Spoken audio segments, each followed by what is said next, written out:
Oh, right. The very interesting discussions over on the David Pakman Show subreddit. You can find it at davidpakman.com/Reddit. That's Reddit. More than 19,000, not 100,000 of our viewers and listeners are subscribed to the subreddit. User Philo1927 posted about the Trump administration's threats to sue states that don't lift pandemic orders. That's not going to go well. And we've been following that. We've talked about that a little bit on the bonus show. We've also talked about some of the other funny business that's going on related to states and stay-at-home orders. And what we are very quickly seeing is that there have been consortiums of reasonable states. So you've got one on the West Coast, we've got one on the Northeast, you've got some others that are saying, we don't really care what Trump says. We're going to do what the public health experts in our states determine we have to do. That's inspiring. And so far, it seems like the threats from William Barr, Trump's AG in the Justice Department, to start suing states has had absolutely no effect whatsoever. Charlie Baker, a Republican here in Massachusetts, extended the stay at home an additional 2 weeks from May 4th to May 18th. I do think we need to start figuring out by mid to the end of May how to start opening up elements of society, both for economic and mental health, but it's got to be done safely. But there is no doubt that we are not now ready to open. And I'm glad to see that most or many governors are making the right decisions, despite Donald Trump's threats, intimidation, and posturing that is happening on a nearly daily basis. That is good news.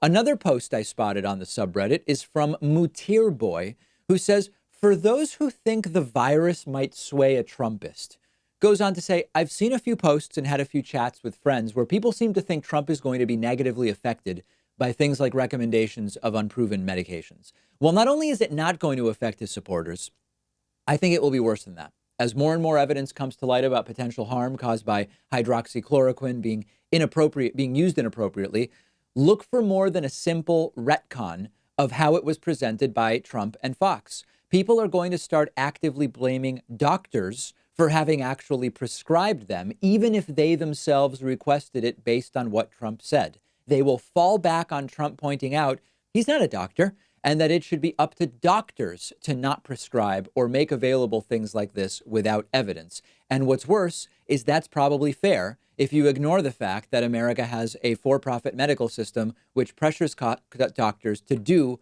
what their patients request rather than what's in their best interest. I don't have to agree with everything that's said there to generally concur. And we had Rachel Bitecofer, political forecaster, on the program last week.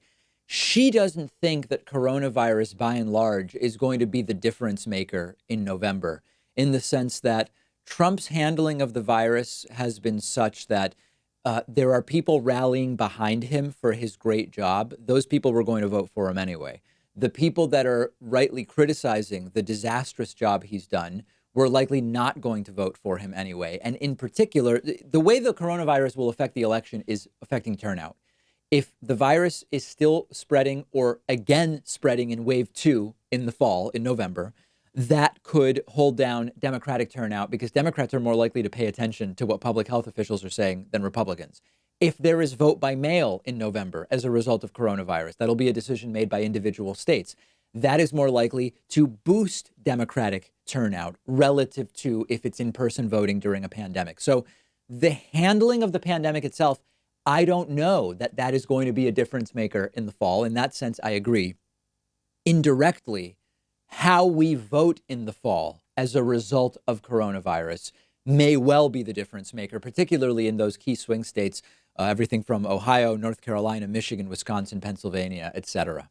One other post I want to look at from the David Pakman Show subreddit, Reflex Point posted, recent Fox News poll shows Biden winning Florida by 4 points. Not too recently, it was a toss-up.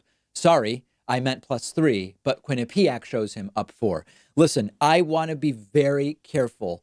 Polls are important. Polls are newsworthy. It is our way to kind of figure out where the wind is blowing.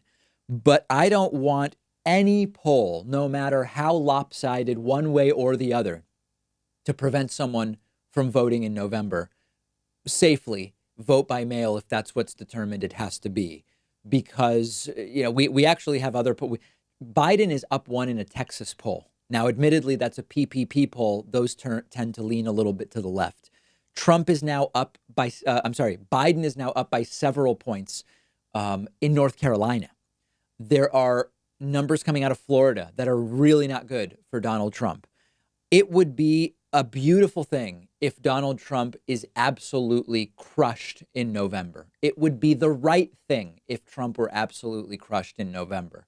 I'm not optimistic that that's going to happen. I believe that if Biden wins, it's going to be close, and Trump supporters are going to say it was rigged, and it's going to be a real fight. But there is no question that there are polls right now that should be red flags for Trump. And in fact, we know that they are red flags for Trump because he recently threatened to sue his own campaign manager over the fact that he's losing in a bunch of polls. And that's what we're going to talk about next. Make sure you join the discussion. I want you participating in these discussions on the David Pakman Show subreddit.